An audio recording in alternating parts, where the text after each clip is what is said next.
Read to Lead podcast, episode 69. Hello, this is Hal Elrod, author of The Miracle Morning. You know, podcasts are a fantastic way to surround yourself with other successful people, which makes me really glad that this guy doesn't do a solo show. It is the Read to Lead podcast with my good friend, Jeff Brown.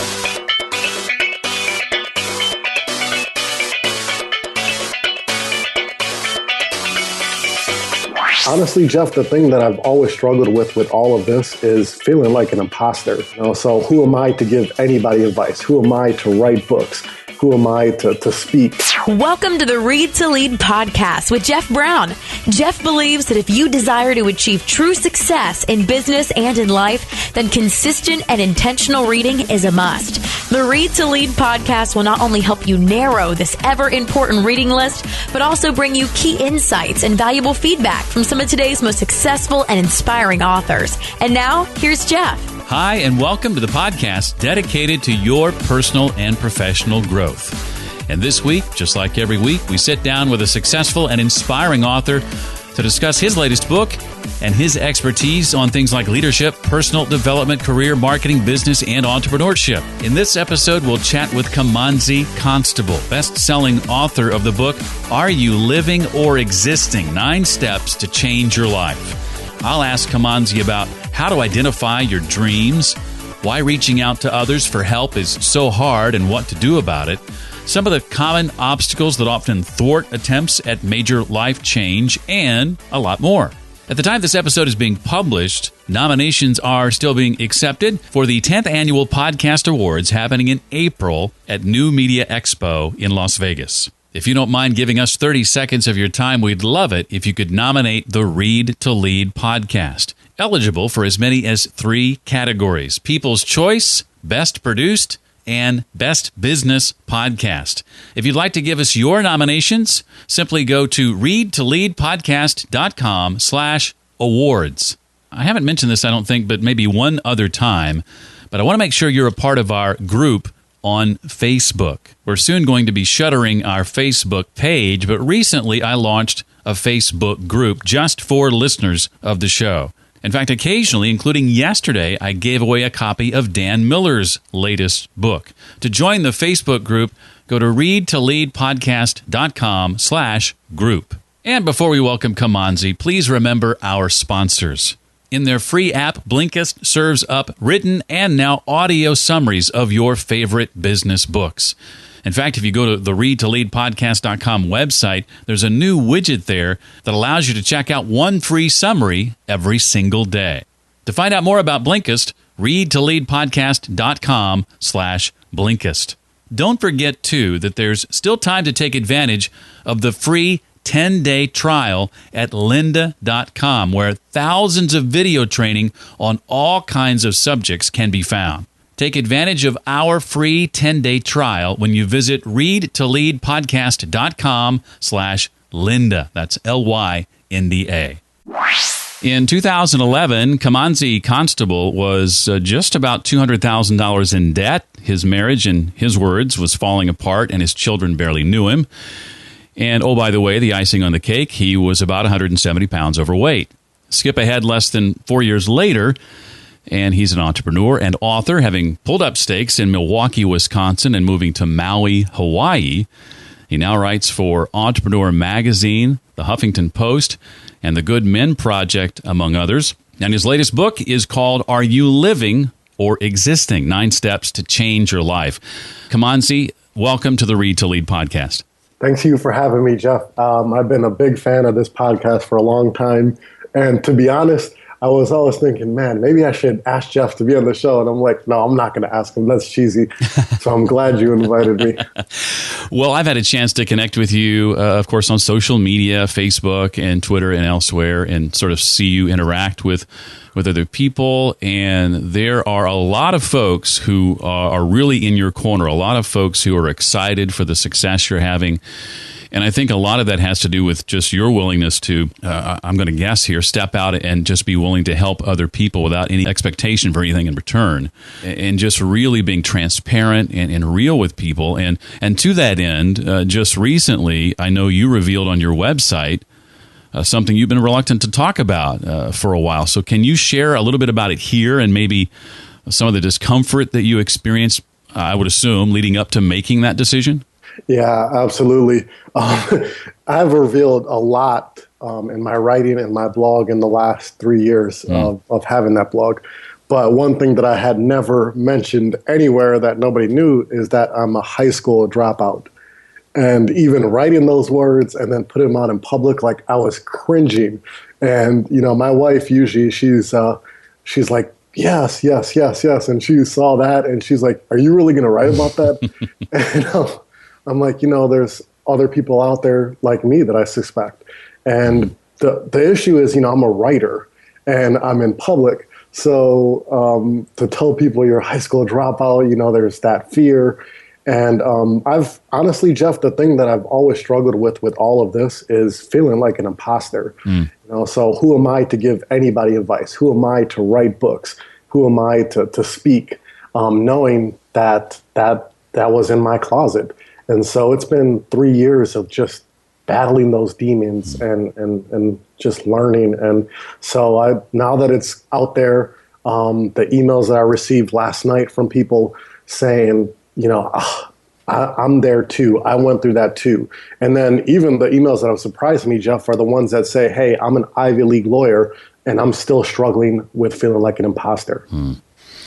Yeah, I have to believe, and of course the emails you've gotten are indication of this, that just by sharing that you've helped so many people and so many more too, I hope, by sharing it here on the podcast. Because you read the stats, and people who listen to this podcast are no stranger to this. You know, 80% of us supposedly want to write a book.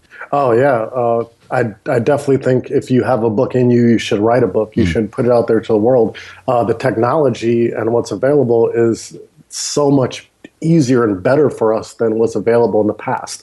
Think about what it would take to get a book out to the world even 10 years ago.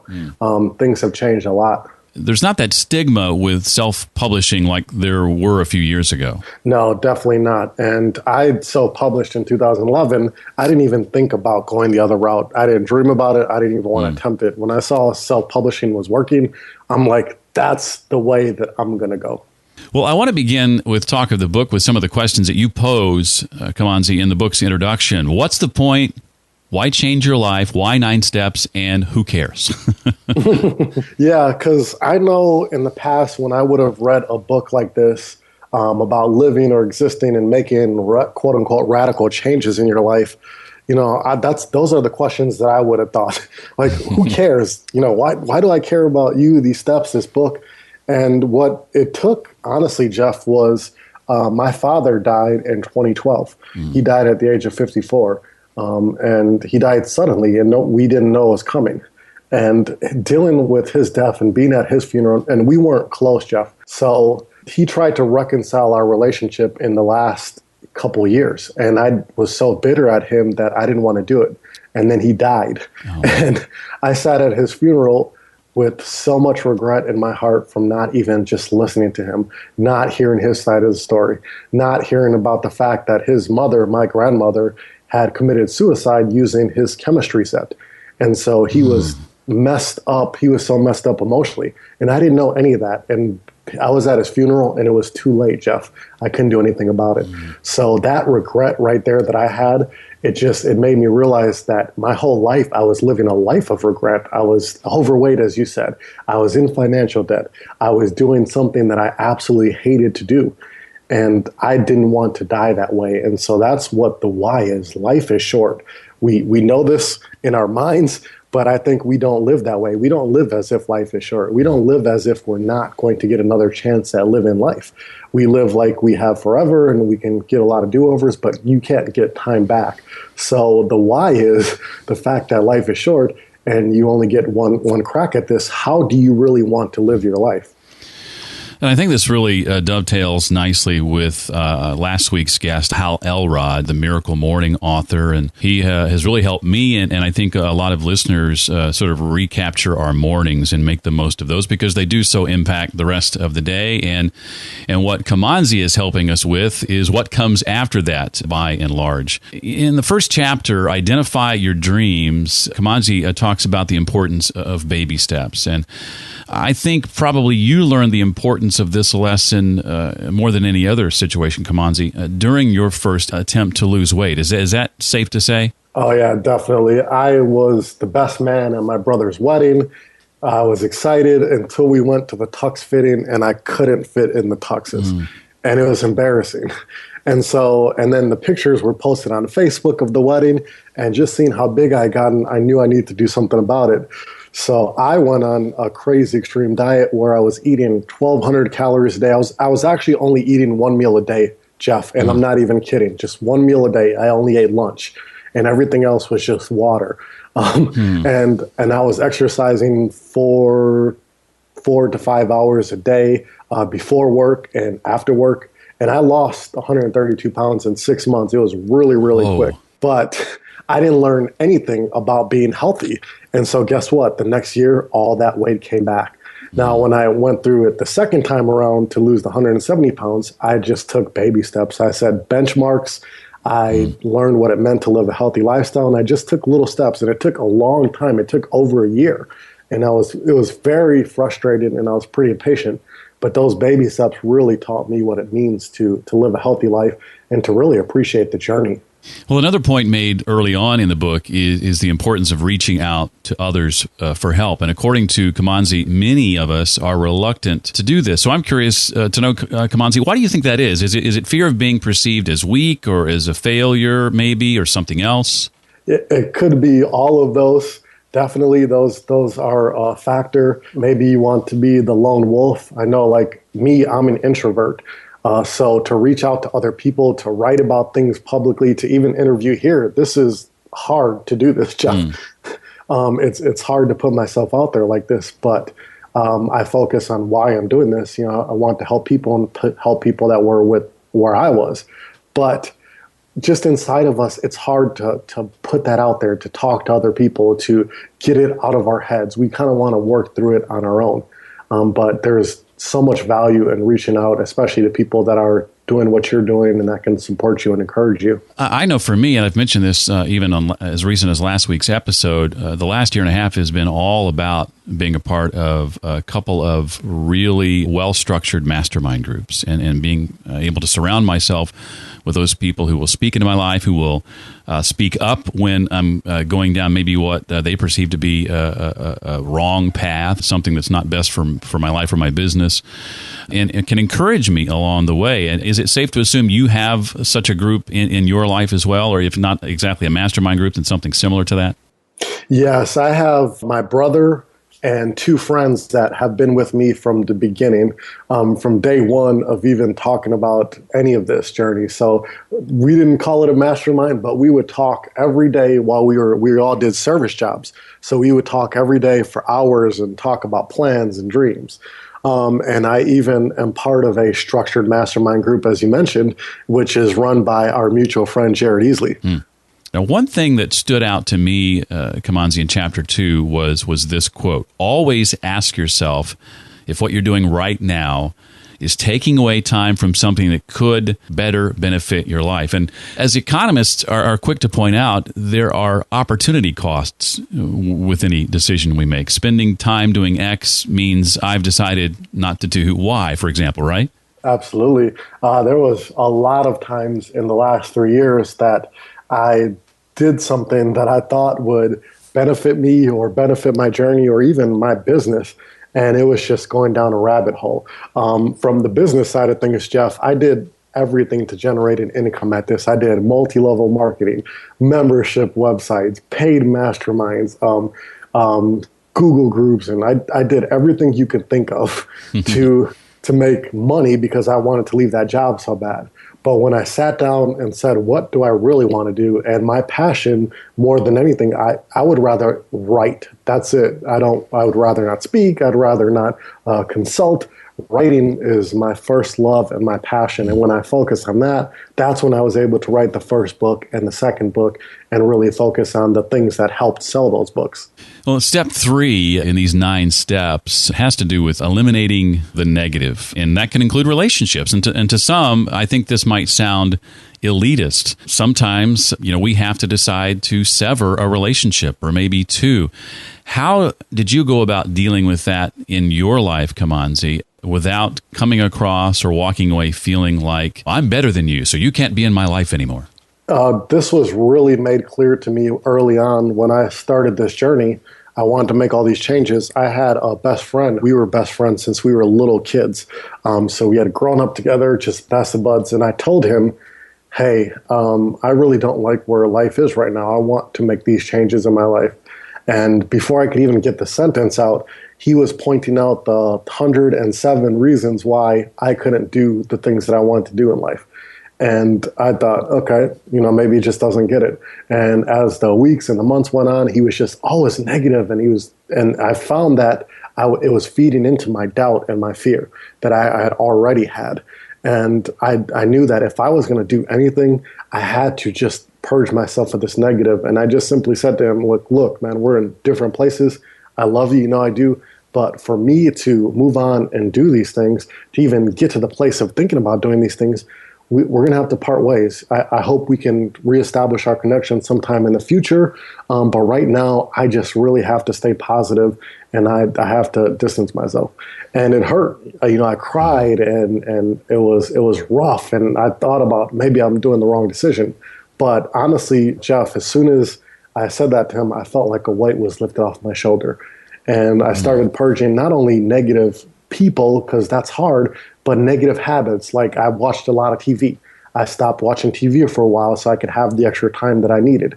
The negative eating habits, I stopped those so that I could lose the weight. But once I got rid of those negative things in my life, I felt free, and I felt like I could move forward. I just saw a stat recently that showed, I think it was somewhere in the 70% range of folks who are struggling financially watch 4 or more hours of television a day. And conversely, I think it was also around the 70% range, those who are financially well off watch no more than 1 hour of television a day.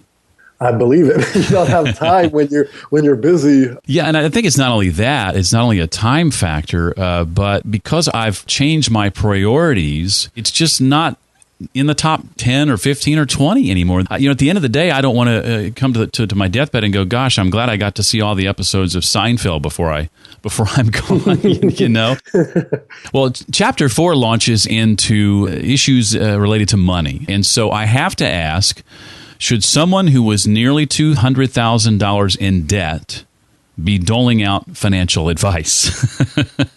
Definitely. And I'll tell you why, because I've made all the mistakes that you should avoid making. I think the strongest teacher is experience. Bad experience, the bad money management, all the things that led up to that. I want to teach people those things so that they can avoid doing those things themselves. Well, step 5 is nailing down your plans. So, Kimanzi, fill us in on what that entails, and talk, if you would, about the importance of focusing on the why of what you're doing. Whatever big decision you're making in your life, big change that you're making in your life, you have to have some kind of a roadmap of where you're going, what you're doing. And that means planning. If it's moving somewhere, you're going to need to know the steps that it's going to take. If you're losing weight, you got to have a plan. If you're going to be better financially, you're going to have a plan for all the big changes that you want to make in your life. And so really that's sitting down and what does it practically take? And for me, that plan that it practically took to get from where I was to where I am now ended up becoming the book. But focusing on your why is really like the gas in the car that's driving all of this thing. You're doing this for a very specific reason. For me, I wanted to be healthy and be there for my kids. I wanted to move to Maui here so that we can live the kind of lifestyle we want to live. I want to write and get a message out to the world and help those people that were where I was. These were some big whys for me. It wasn't the money. It wasn't anything else that the benefits that have come with this. But it was those whys that drove me. And when I was down and discouraged and I wanted to give up, I would remember, okay, why are you doing this? And that's what I would focus on. Well, I don't want to paint the picture with too broad of strokes, but in Kimanzi, we have a guy who was going to work at midnight, driving a bread truck, not often seeing his wife and kids because of the screwy schedules, barely being able to make ends meet, to writing books, writing for major publications, and probably spending most of his days, I would assume, on a good day, reading and writing from the beach. Is that about sum it up? Yeah, that is exactly it. That's awesome. That's awesome. Well, so up until now, we've done mostly the prep kind of work. We talked about the prep stuff, and now we're at a place of taking action on all that prep. What are some of the common obstacles you've faced, Kimanzi, or have seen others face at this point in the process? Well, the doubt is always still going to be there in the back of your mind, and the fear of failure, the fear of looking bad in front of other people, the fear of your dream not working out. Those are huge, and those are strong. You still could have negative people, negative influences that try to creep back in, but mostly it's just fighting those self-limiting beliefs at this point. You've done so much. You've taken steps, and you can see a little bit of progress, but still those self-limiting beliefs just are telling you, man, maybe this isn't possible. Maybe this isn't the right thing. And so it takes strength. It takes that group that you talked about, Jeff, that support system, to really just help you work through those self-limiting beliefs. I hadn't seen this laid out the way you laid it out. I want to ask, why do you recommend that we not only have a plan B, but a plan C and D as well? Because life throws a lot at you. It rarely works out the way that you think it does. So plan B, C, and D, and even E is really just when you have your plan and you have your backup plan, it's really just preparing for just having those contingencies in place. So maybe you are trying to move somewhere. And like, for example, when we moved out here to Hawaii, one of the hardest things about moving out here is finding a place. And we thought we knew what area we wanted to move to. We had done a ton of research. And I came out here on a solo trip, and that area was not what we thought. It was not the place that we wanted to live. And so we had a couple other contingencies called Plan B and C, and we ended up actually moving to Plan D. But guess what? We picked the perfect spot for us. We didn't know it at the time, but we just picked an amazing spot. Excellent. Well, I've got some other questions not directly related to the book that I want to ask, but before we do that, is there anything else from the book that we haven't covered that you want to make sure we know? It's a book that talks about a lot of things that people would consider the basics. I'm putting that in air quotes, but honestly, the people that are successful in life have mastered the basics. They work on the basics all the time. You can want to move on to advanced strategies, but if you can't master the basics, you're not going to achieve success in your life. So it's just a practical book, and I think you'll really enjoy it. Well, speaking of books, I ask every guest this. Name for us a couple of books that you've read or are currently reading that have impacted you, and if you can, share why or how they've impacted you as they have. You've mentioned it a couple of times, but I'm actually reading The Miracle Morning. Okay, awesome. Yeah, and so I heard him on Smart Passive Income, and so I picked up the book, and I've been reading that, and I've been shocked. It's really made a difference in the fact that the biggest thing that I think I took away is the fact we need to work on these things ahead of time. So a good morning doesn't start in the morning. It actually starts with the prep the night before. And one thing he had talked about, too, was even New Year's. We're coming around to New Year's and how we spend our December, and we're always coasting. And then we come to the beginning of the year, and we got to break all these bad habits. And so when I listened to that last month, and then I started reading the book, it really helped me prepare for December and really start this year hitting the ground running. And so that book is it's amazing. And I'm not even done yet. But another book that I'm finishing up is On Writing by Stephen King, his memoir on writing. And so we mentioned at the beginning of the episode, I'm a high school dropout. I did go ahead and go get my GED, but writing and grammar and all that stuff, this is what I do for a living, but it's stuff that sometimes makes me feel uncomfortable. So I read that book. It's amazing. I've learned so much about writing. And then Bird by Bird was the book that I read before, another great, amazing book on writing. And these books are just helping me become a better writer. So those are kind of some that I've been reading recently. And Bird by Bird, that's Anne Lamott, isn't it? Correct. Okay. I have not gotten to that one yet, but it's one I do want to read. Well, I know that all this writing has opened the doors for something else I believe that you never thought you'd be doing, and that's some pretty awesome speaking opportunities. And I personally believe that the ability to effectively share your ideas in public plays a major role in your ability to be successful. And I've been curious to know, what are some of your tips for delivering a meaningful and memorable public talk? The first time that I spoke in 2012, it was terrible, Jeff. Like, I got out of the stage and it was horrible. And being the introvert, I didn't even want to do it, but I got up there and it was bad. But people came up afterwards and said, even though the talk was not great, you had some good content. So that was encouraging. So my second talk was in New York. I was mesmerized by Times Square, so maybe that kind of helped. But right before I was going to talk, one of the speakers just said, hey, remember two things. Go out there and have fun. We're here in New York. You're speaking at a conference. Have fun. And then he said, too, remember that people are here to hear you. You're the expert, so act like the expert. And those two things really helped me. So now when I talk, Jeff, I have fun with it. I even bring candy.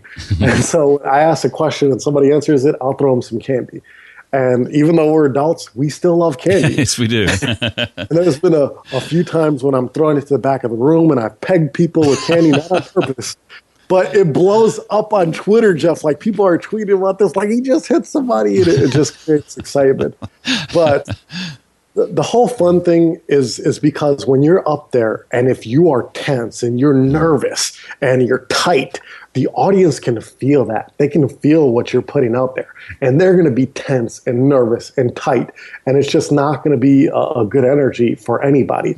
But when you're fun, you're relaxed, you're loose, they can feel that. They can start feeding off of your energy. And they're going to be more likely to listen to you and to be engaged. And then you're there speaking. You're the speaker. Just think about that for a second. You are the speaker. People are there to hear you. And honestly, it's a pretty humbling and incredible thought that people are here to listen to you. And so be proud of that and give them what they came there to hear. Well, with all we learned about you today, I would be remiss if I didn't ask you some tips that you would recommend for someone wanting to write for major publications or publish their first book. Definitely. The one thing that I've learned about writing all this time and writing a lot of words is you want to write very personal. I think a lot of times what we do with writing is we're writing something and we know that a lot of people could read this. We know that it could be a multitude of people. So when we write for the multitude. Like, you need to do this, you need to do that. It's almost like we're writing a sermon. But the problem is that even though a lot of people are going to read this, the multitude is going to read this, they're going to read this as individuals. So when you write for the multitude and they're reading as individuals, it goes above their head. They can't connect with it. They don't get it. But when you write personal and you write as if that person that you are writing to is right there next to you, it's like you're talking to them. You write very conversational. When you do it that way, that's the kind of writing that people are like, is this person talking directly to me? Like, are you serious right now? Writing very conversational and very personal, that's what gets people to connect to your writing. And when it comes to writing for major publications, for example, the cool thing is that they have to put out so much content that they don't make it a lot of times. Like, if you were to guest blog, for example, you write for other bloggers, there today, and especially the larger blogs, it's going to be more about relationships. Who do you know that could make an introduction? Who do you know that could kind of grease the way for you? But at a large publication, they're objective. They don't know you from the next person sitting next to you. So they only base their decision on the writing and on the content. And so when it comes to content that they like, the only way that you're going to know that is if you read their site. So if you want to write for the Huffington Post and you want to write for the business section, for example, you better be reading the business section. You got to understand the kind of content that they're putting out there. And more than that, what kind of content is popular on there? Because the popular content is what their audience responds best to. And they are a business. They want to put out content that their audience is going to respond to. So study that. Study the headlines. Study the way it's structured. Study how long the article is. Study the style. And once you study that, you're going to get a feel for that, and you're going to write about something from your own life, but in that style and in that perspective. And then when you send that to an editor at one of these large publications, because the editor makes the decision whether something lives or dies, when you send it to the editor, if you've done your homework and you've written something according to what they want and they're used to and their audience wants, it's going to be a no-brainer for an editor. An editor usually just scans an article, but if they scan it and they see this is for us, you're in. You're in. It's no question. So pitch it directly to the editor at that publication. Every website has a list of editors that make it very easy for you. Just email your pitch to them directly. But do your research, put your heart into the writing, make it very conversational, and it will be a slam dunk. You're an editor now for the Goodman Project, correct? Correct. I'm just going to leave that right there. Yeah, well, no, seriously, Jeff, I edit the sports and business section at the Goodman Project. We are always looking for content. We put out 32 articles a day. So it is a lot of content. And I'll tell you, like, sometimes we look at our editorial log and we're like, this is really light. And at that point, then we go to the Huffington Post, Entrepreneur Magazine, and we're actually scouring for good content and asking authors there, hey, can we repost your stuff on the Goodman Project? So if you have something that you think would fit the Goodman Project, head to the site, check it out. Check out the kind of content that we're putting out, because it's a very specific kind of content that we're putting out. If you have something, just email me your thoughts or your article directly to kconstable29@gmail.com, and I'll definitely take a look, and we definitely love to run something from you. Oh, I appreciate you sharing that. We'll link to all that in the show notes, too, to make it easy for people to find. 50 or 100 years from now, Kimanzi, what do you hope ultimately to be remembered for? I want to be remembered as the person that showed those people that felt they were stuck to show them that it's possible. I want people to say, yeah, he really showed us it's possible in all the things that he did. That's really where I felt stuck, and I felt like this was impossible. And then I read 48 Days to the Work You Love by Dan Miller, and that book really showed me it's possible. That's what started me on this journey. And I want somebody to read one of my books. I'm going to write 10 books, Jeff. So I'm going to write a lot of books. I want somebody to read one of my books and say, that book helped me see that it's possible. Well, with both this book and, again, Hal's book last week, like I said before, I think they really complement each other very, very well. And one of the main focuses of each book is about this idea that your life is as it is because of the decisions that you make and have made, and that if you want it to be different than what it is right now, it's about being deliberate and intentional going forward with those decisions. And so Kimanzi is living proof of that. I highly encourage you to pick it up. So what is next on the horizon for you, Kimanzi, that you're working on now that you're excited about, besides those 9 other books you just referenced? Well, you're going to get an exclusive here, Jeff. Nobody knows about this, and I've been teasing this. Jeff and I are connected on Facebook, so he knows I've been teasing people for 2 weeks about some big news, a big secret. I get people, Jeff, that are sending me private messages like, what's the secret? And so I'll reveal it to you because I can finally reveal it. What's next is Jared Easley and our mutual friend, we co-wrote a book called Stop Chasing Influencers. We just signed a publishing deal for that book, and that book will be out later this year, probably sometime around December.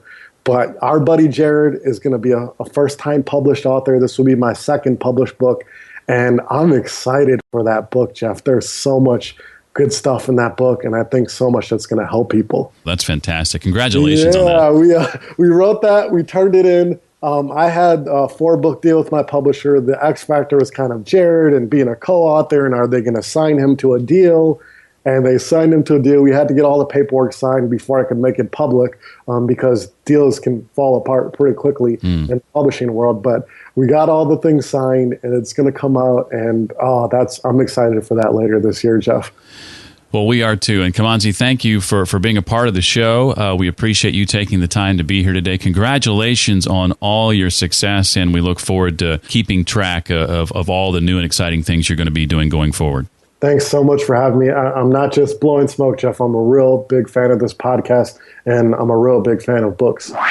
Certainly one of the most inspiring people I've ever had the chance to talk with. If you'd like to connect with Kimanzi, he's active on Twitter and Facebook as well. We'll put links to ways to connect with him, all the books that he shared, the other links that we talked about in the show notes page for today's episode, which can be found at readtoleadpodcast.com/069 for episode 69. Don't forget, you can nominate the Read to Lead podcast in as many as 3 categories leading up to the 10th Annual Podcast Awards. Nominations are open for a few more days. All you need to do is go to readtoleadpodcast.com/awards. And remember, the podcast is eligible for People's Choice, Best Produced, and Best Business Podcast. Since you're nice enough to do that for us, if you wouldn't also mind taking another 30 seconds and making sure you're not only a member of our Facebook group at readtoleadpodcast.com/group, but be sure and leave a rating and review. This helps get the podcast noticed. readtoleadpodcast.com/iTunes or readtoleadpodcast.com/Stitcher. And as always, all these links can be found in the show notes for today's episode. Well, that's going to do it for this week. I look forward to seeing you next time on the Read to Lead podcast. Thanks so much for listening to the Read to Lead podcast. As a subscriber, we challenge you to be more than just a passive listener. Become a vital member of the community. Visit us on the web at readtoleadpodcast.com. Until next time, remember, leaders read and readers lead.